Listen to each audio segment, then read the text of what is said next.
After a pretty miserable start to the season, the Cubs head back to spring training. Ugh. And they do make a couple 40-man moves. These surprised some fans. Let's take a look at why it was a little surprising and also what the bullpen picture now looks like.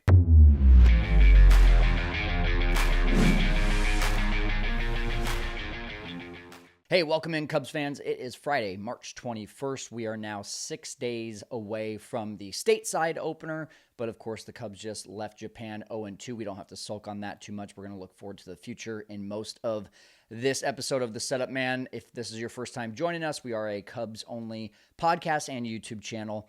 And just want to say thank you for joining us. If you're a loyal listener, thank you for continuing to listen. And also, if you're new, welcome in. Hit that subscribe button. Like the video, comment, all the things. We're going to talk today about a few things. Number one, we're going to talk about the transactions that you saw with Eli Morgan and Jordan Wicks and what that kind of makes the bullpen picture look like. Number two, we're going to talk about spring training and what it looks like for the Cubs moving forward in these next 5-6 games before the season starts. And maybe if I was commissioner, how I would have changed things up a little bit for this Japan series to make it more beneficial for both the Cubs and the Dodgers. And speaking of the Dodgers, that's where we're going to end things with just the worst fans in baseball. I'm just not going to lie. I'm not going to say my wife is the worst fan in baseball because, of course, I'm married to her. But most Dodgers fans outside of that, the worst fans in baseball. And it was shown in a little post that I had, and we're going to have some fun with that. But I'm going to start with a few things I want to make sure you guys know going into the season. We're going to do another watch along for the stateside opener on March 27th. That's going to be at 7 my time, 9 likely your time in Chicago Central Time. That is something that I had a lot of fun doing, so I just really want to do that again with you guys. And then that's a Thursday game. Friday, Saturday, Sunday, we go through the weekend series, and on Sunday is going to be the start of our post-game shows. Every Sunday through Wednesday, we will be doing post-game shows right after the game is done. It's going to be hosted by our Setup Man crew member, Alex Brault. I'll be joining in a lot of them.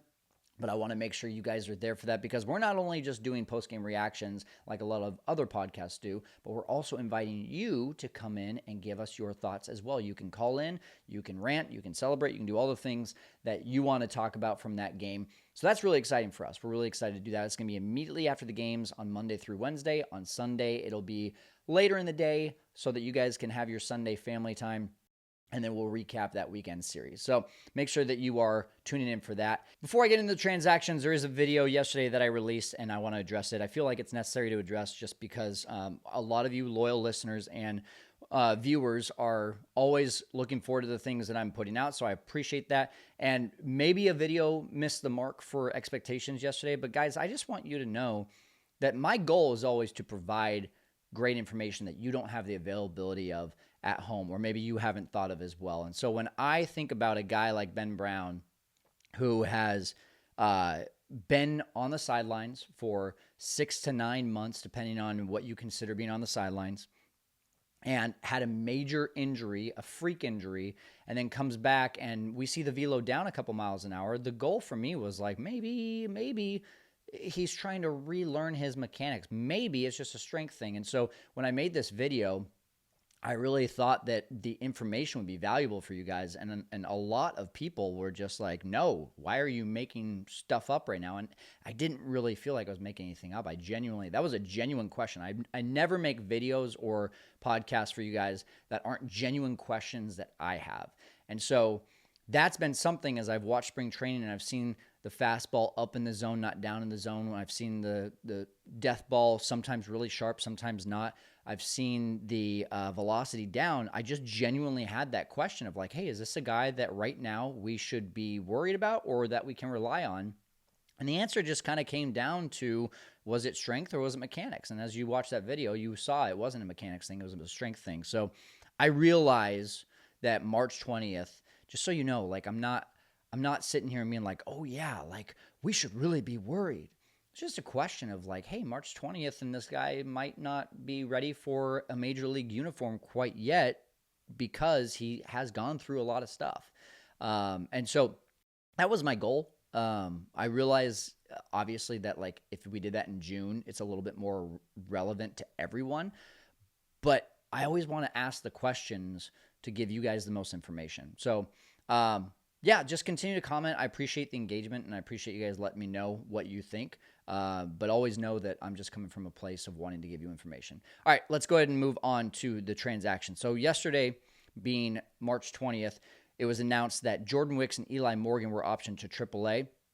Jordan Wicks, not a surprise. Eli Morgan, initial gut reaction was that's a bad move.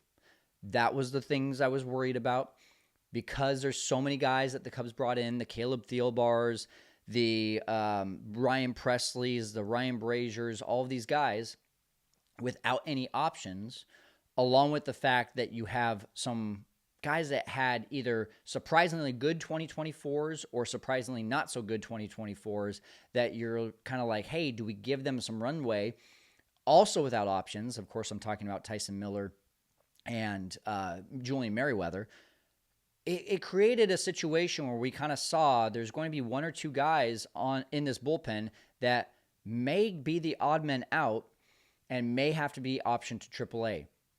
I just wasn't really thinking it was Eli Morgan based on how good he was last year for the Guardians. 193 ERA in limited action, but still really good. And you saw his stuff on opening day. You saw everything that he has to offer. That changeup and fastball disparity is something around 14 miles an hour. Think about Mark Leiter Jr. Mark Leiter Jr. last year and in multiple years with the Cubs, right around 90 to 92 on the fastball, 82 to 84 on the changeup. That's a 10-mile-an-hour difference. This is a 14-mile-an-hour difference. That's huge coming out of the bullpen for a different look. You have a guy like, call it, I don't know, say Ben Brown is your fifth starter, coming in throwing hard, throwing gas, dirty death ball with a 96 to 98-mile-an-hour fastball, and then you come in with another guy who's got a 14-mile-an-hour difference on a changeup and throwing a little bit lighter and maybe goes in the sixth inning. That's kind of where I saw the role for him, and I think that still is the role. It's just going to take maybe a couple weeks, maybe even a month or so for him to be called back up. But I want to give you the idea of where this bullpen is out at now. Assuming that the starting five includes Ben Brown. The only reason I'm assuming that right now is just because he came in, obviously, and threw 60-ish pitches in opening day, nearly 3 innings. That was kind of a sign to me that he probably is the favorite right now for the fifth spot in that rotation. Either way, if he's not, let's say Colin Ray is, then you still need a swingman, and it probably is Ben Brown. So with that being said, assuming Ben Brown is the fifth starter, you have Ryan Brazier, no options. Porter Hodge, options. Julian Merriweather, no options. Tyson Miller, no options. Nate Pearson with options. Ryan Presley, no options. Colin Ray, no options. And number 8, Caleb Thielbar, no options. So those are your 8 guys for the bullpen. And you kind of visualize it as this. 6th, 7th, 8th inning, probably covered by a combination of 5 guys. Presley, Brazier, Merriweather, Pearson, Hodge. Your swingman is Colin Ray. Your low leverage right now is Tyson Miller, and then your lefty specialist is Caleb Thielbar. You think to yourself, well, Tyson Miller had a 2.15 ERA last year.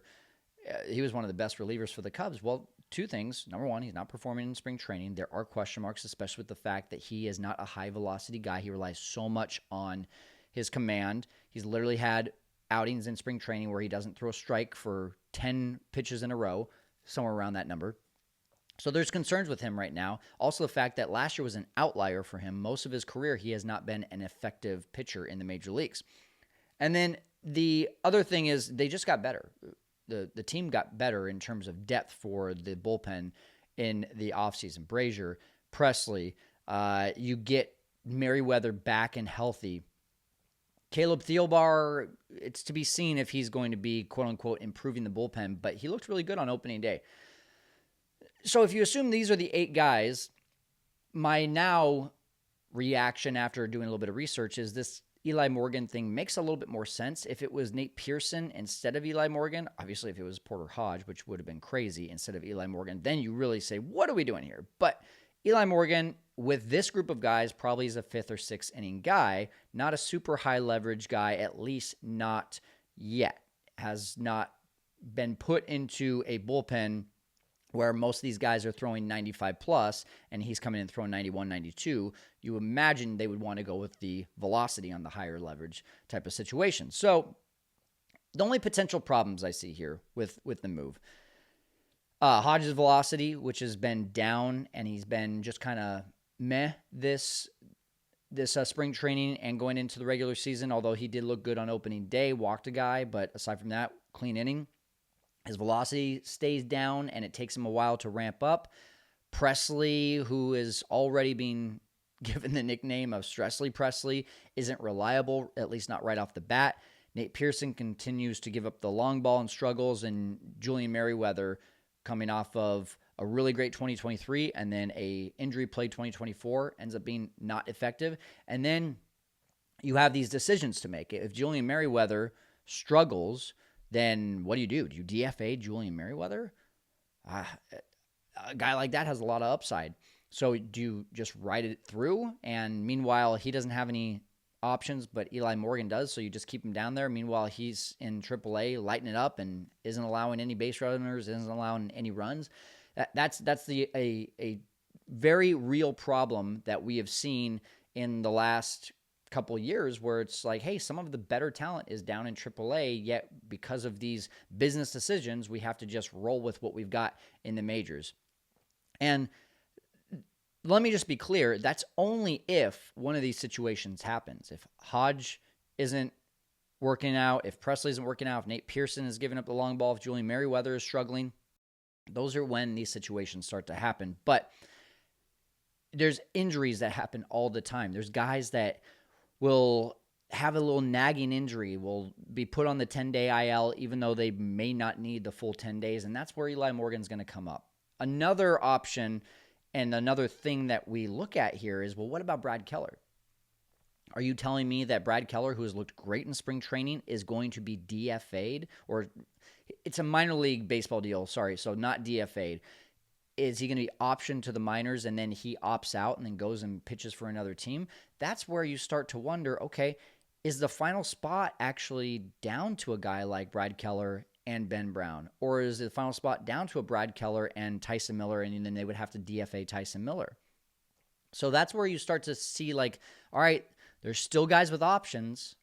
There's still guys that pitched really well in the last 2 years, and these are tough business decisions. So with Pearson having options, with Hodge having options, and Ben Brown having options, does Brad Keller get a shot and one of those guys gets option? I don't believe it would be Porter Hodge unless the velocity issue is actually something that they do want to improve in AAA. That would be a shock, but it's still a real possibility at this point. So when you're shocked by the Eli Morgan thing, be ready to potentially be shocked if Brad Keller gets a spot and what the other move is going to be to make room for him. He's not on the 40-man roster. He's definitely not on the 26-man roster either. That's going to be interesting. What do you think is going to happen? Is Brad Keller going to be given a spot on this team? And what would be the opposing move to make room for him? I want to know in the comments. All right. Along with this, we now are playing in spring training games yet again. Very strange, as you all know.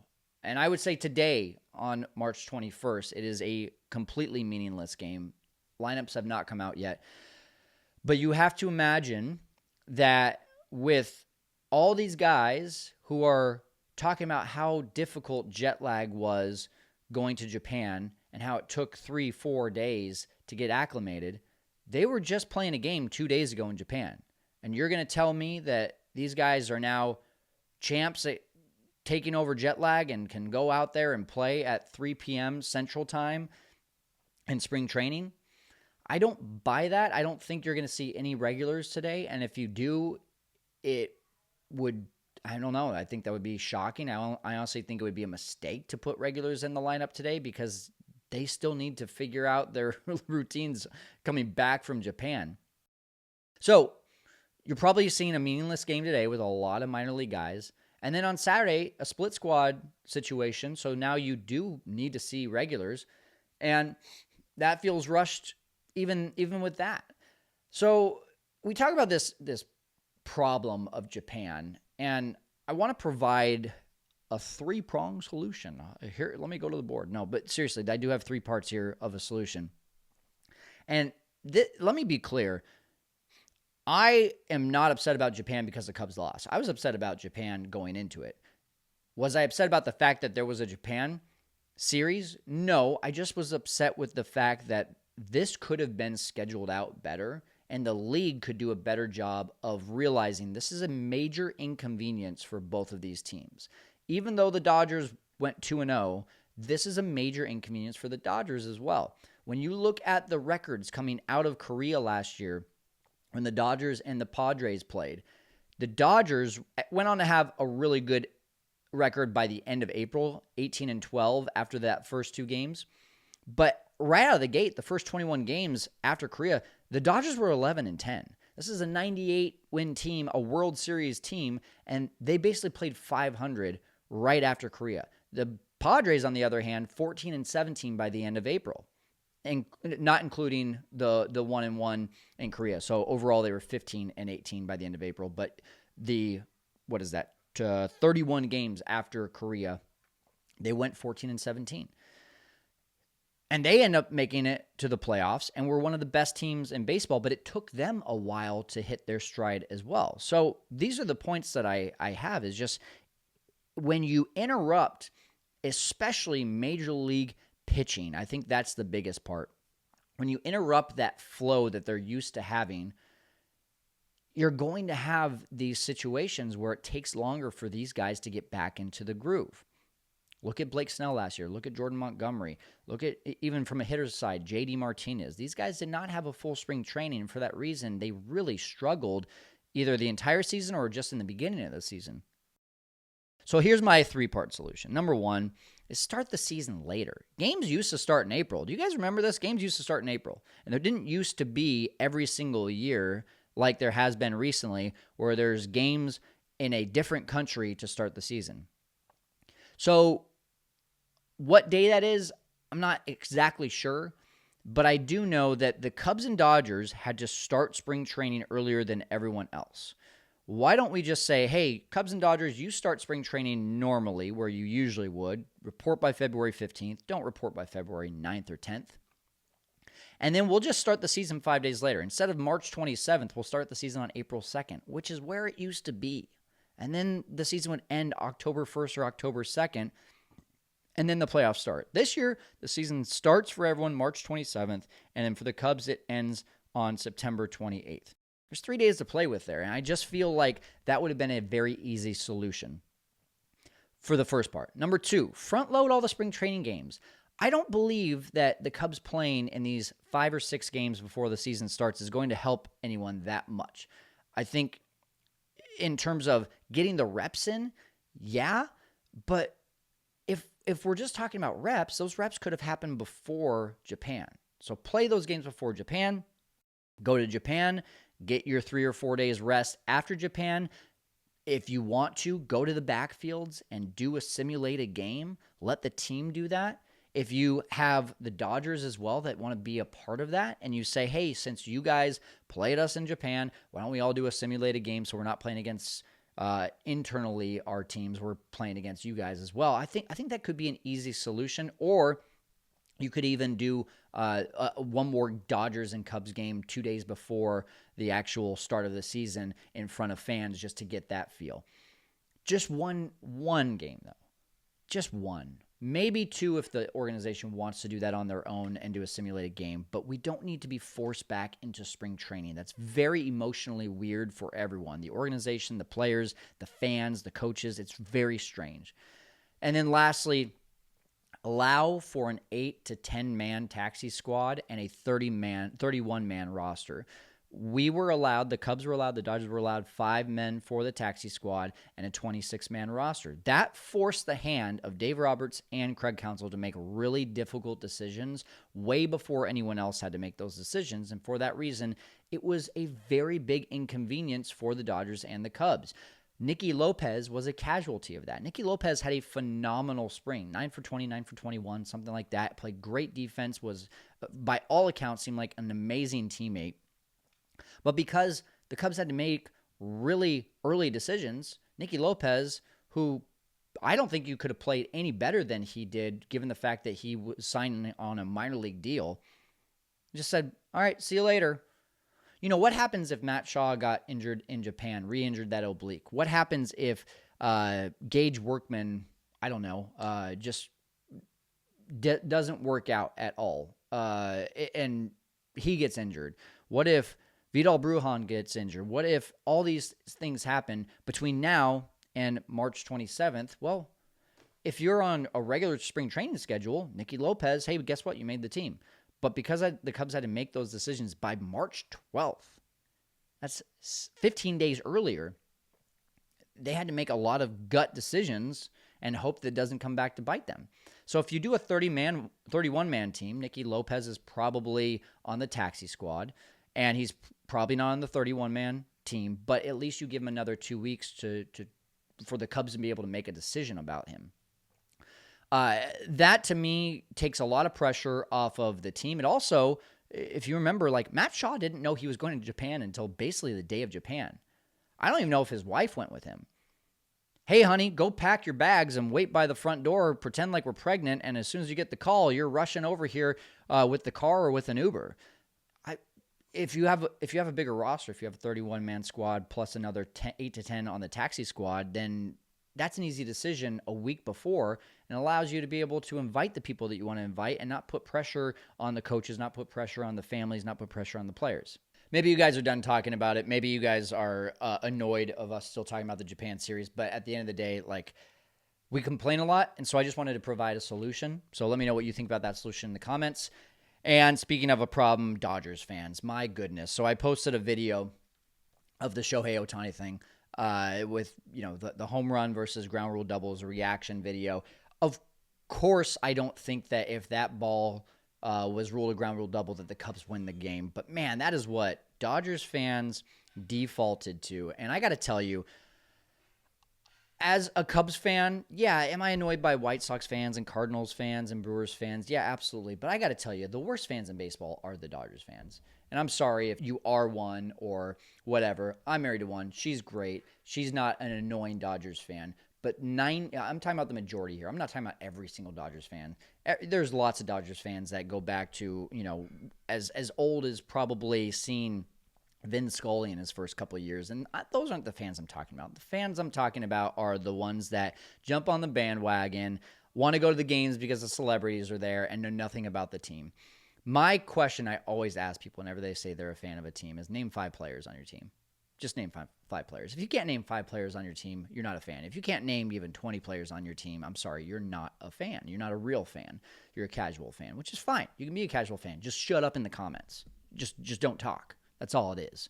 Don't go and start blabbing about politics if you don't watch and inform yourself on politics. It's the same thing in baseball. Do not go and blab on social media and talk about stuff if you're not informed. And that's what Dodgers fans do.